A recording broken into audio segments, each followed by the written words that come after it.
Good afternoon, America. Brian James Blum here, election integrity investigator and attorney for the state of Arizona. And I just want to talk to you today in this beautiful place, answer some questions that people have been asking me about. Why are you asking questions about the possible politicization of the Arizona Supreme Court and the State Bar of Arizona? The answer is simple, folks. All you got to do is go back and look at history.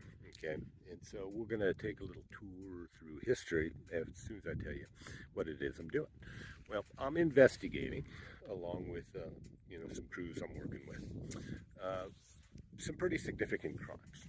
And the first crime is: did elements, both current and former elements of the Central Intelligence Agency and military intelligence, conspire with state and local government officials in selected geographic areas to overthrow the government of Donald J. Trump in November of 2020.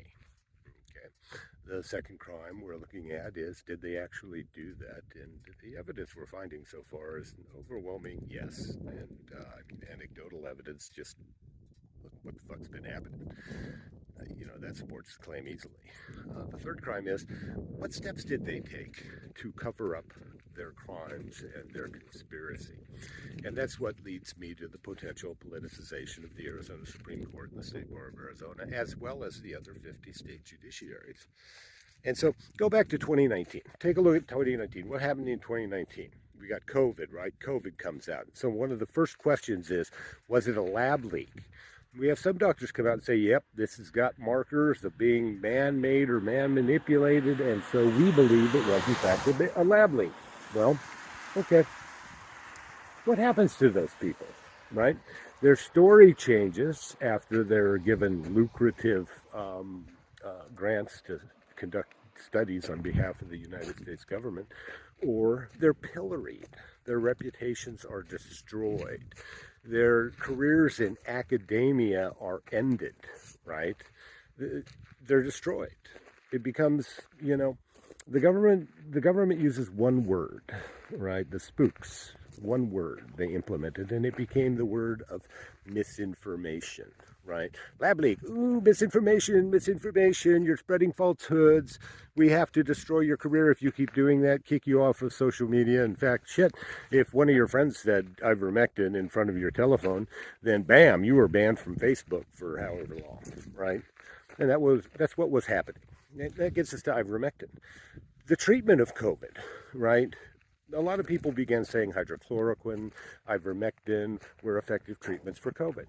What did Dr. Fauci and his ilk, the Health Institute version of the Central Intelligence Agency, do to people who said ivermectin and hydrochloroquine, or to doctors that would prescribe it, right? They started going after medical licenses, right? They tried to destroy medical careers. They removed you from social media. They ostracized you, they sued you, and they tried to do everything they could to destroy you, right? And so here the Central Intelligence Agency and its crony spook buddies got the medical community to completely disregard the Hippocratic Oath and to do no harm, and to follow protocols, including masking and all of this other fucking nonsense that have adverse health consequences, and we knew that. Right?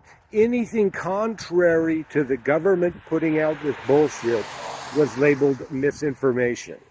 Okay, now look at what's happening in the legal specter, right? These same spooks get together with the American Bar Association, which already has a relationship with the crazy spooks, because a lot of members of these big international law firms routinely bounce in and out of the national security agencies and their law firms. And so there's already this cozy relationship. So the American Bar Association says, okay, we're going to put together a study group, and they draft a book or whatever they call it, and they disseminate it to all the 50 state bar associations and courts and say, we got to stamp out what? The one word: misinformation. Now, this isn't health misinformation they're trying to stamp out, although that's part of it. What they're trying to stamp out as misinformation is Ruski misinformation that's going to destroy our elections, right? It's going to destroy our republic. And so you remember the Hunter Biden laptop, all these spooks are on TV talking about misinformation, misinformation, misinformation. Okay. Did they start with the American Bar Association? No. These spooks went directly to state Supreme Courts and state bar associations and said, we need your help. Misinformation's going to ruin our elections, right? And then misinformation after the election is going to create havoc because they're going to tell people, oh my God, the elections were not free and fair and there was election fraud. We have to put an end to it. We have to nip it in the bud, right? So you have all of this political pressure from the spooks on our state bars and our state judiciaries to create misinformation boards. Okay, what's the effect of that, people? Because the Supreme Court of Arizona created a commission in 2019 to study it, and they accepted the report and policies in 2020, October 2020, on the eve of the general election, and they said, yeah, we have a misinformation board. Now, I'm not saying that the Arizona Supreme Court said, oh, you can't say this, you can't say that, you can't say the other, or the state bar said you can't say this, you can't say that, or you can't say the other. But what happens when people are looking at what happened in the medical community, the people who said something contrary to what the national intelligence community was saying? They got pilloried, destroyed, their lives were ruined, okay? And so then you have the legal community over here saying, oh my God, we got misinformation boards. What impact did this have on our judicial process in the state of Arizona? So I'm not trying to attack the Arizona judiciary or state bars being corrupt or anything like that. Look at what's taking place in America, folks. What was taking place in America had a huge impact on our political and legal institutions, on our healthcare institutions, on every institution in society. Okay, so it stands to reason it's going to have an impact on lawyers and lawyers' willingness to bring claims on behalf of clients, and a court's willingness to hear those claims without first being preconceived notions of Russian misinformation, right? And so that's why I'm asking this question, because it's important that we as lawyers have this debate. And if it's not a debate you can have, don't have it. Stay out of it. Keep your head in the sand. But I love the law, okay? Our legal system was a beautiful thing. We put the law above men for a reason, and that is so that we are all treated as equals. And I want that law back. And that's why I'm doing what I'm doing. And me and the teams I'm working with will not stop, okay? We are going to identify you. We're going to get the evidence we need to prosecute you. And we're getting that evidence, which is one reason I felt comfortable enough a couple weeks ago to start talking about RICO.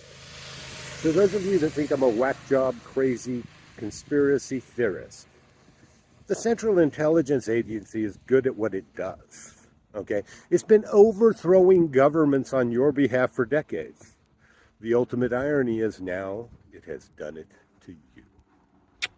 Ponder that, okay? And ask yourself, what impact did all of this have on our legal system? That's all I'm asking. Peace.